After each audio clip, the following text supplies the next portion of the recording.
Derrick Rose ang isa sa pinakamabilis at pinaka-explosive na gwardiya sa liga. Kahit na 6-footer lang siya, meron siyang maligsing galawan at mataas sa talunan na kaya makipagsabayan sa salpakan at sumupalpal ng mga kalaban.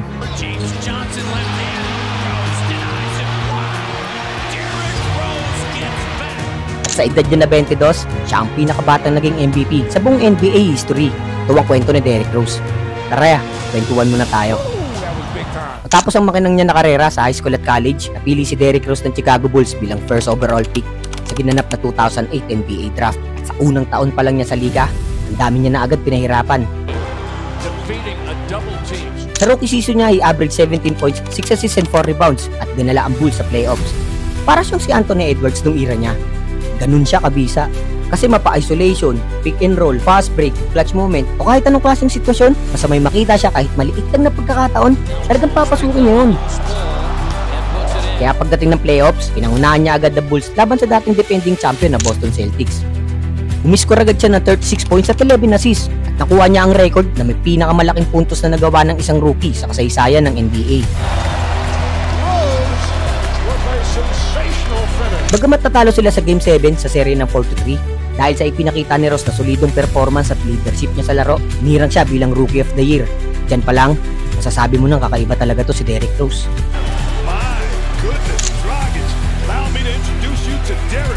Kaya pagpasok ng sophomore season, mas lalo pa siyang lumakas. Tumaas sa average na 21 points per game yung laro niya at nag-improve din ang shooting, lalo na sa mid-range.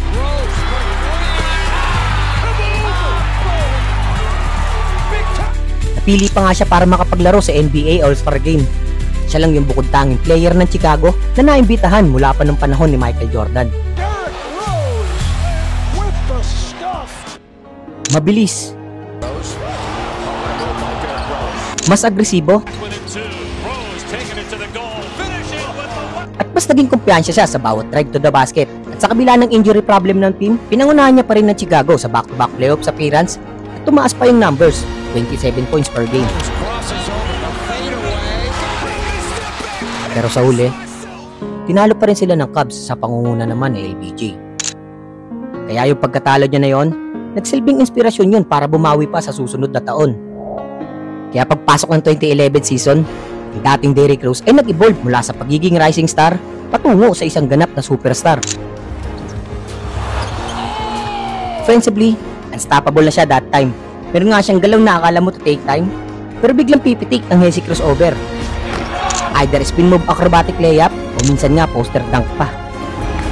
Kaya nagtala ng 62-20 record ng Chicago at nag-average siya ng 25-8-4 sa regular season.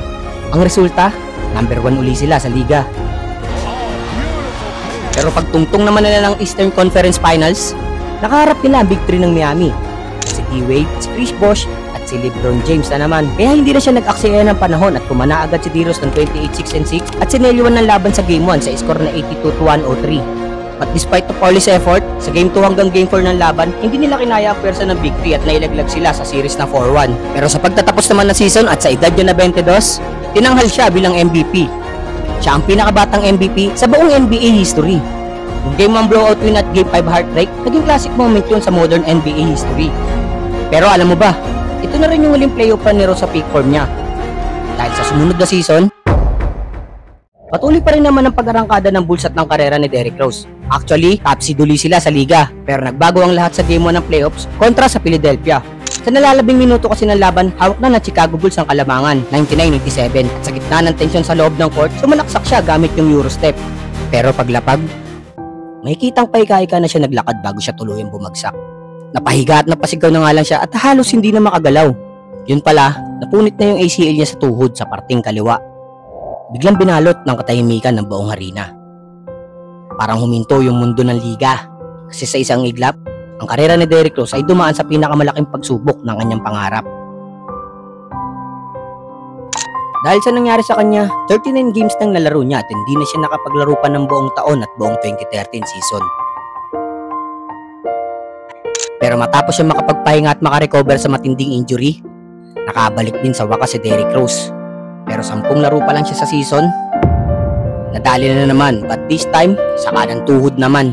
Pagdating naman ng 2015 season, nakabalik na uli siya. Oo, nakalaro na siya.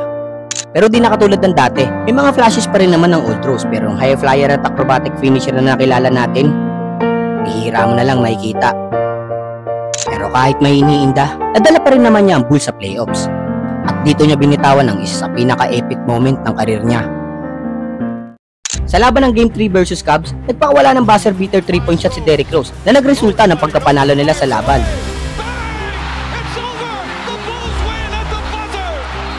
Yung buong arena, napuno ng sigawan.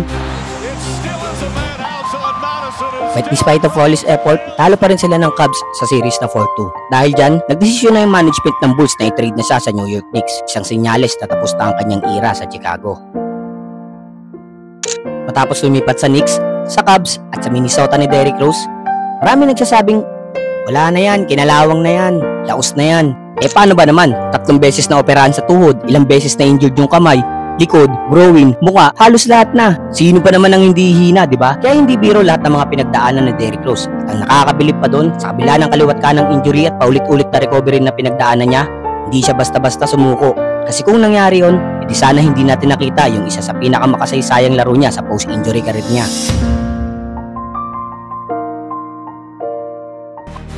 October 31, 2018 laban sa Utah Jazz. Pumulusok ang dating Derrick Rose at gumawa ng 50 points, 6 assists, and 4 rebounds. Grabe, di ba? Kahit nga siya mismo, hindi siya makapaniwala na nagawa niya pa rin makapag-set ng career high niya sa puntos kahit ang dami niya nang iniinda. Napaiyak na nga lang siya habang ini-interview pagkatapos ang laban nila. I did this for the franchise, the organization, the fans, everybody, man. Oo, sabihin na natin wala siyang championship ring. Pero nag-iwan naman siya ng legasiya niya na minsan, mas mahalaga pa kaysa sa tropeyo.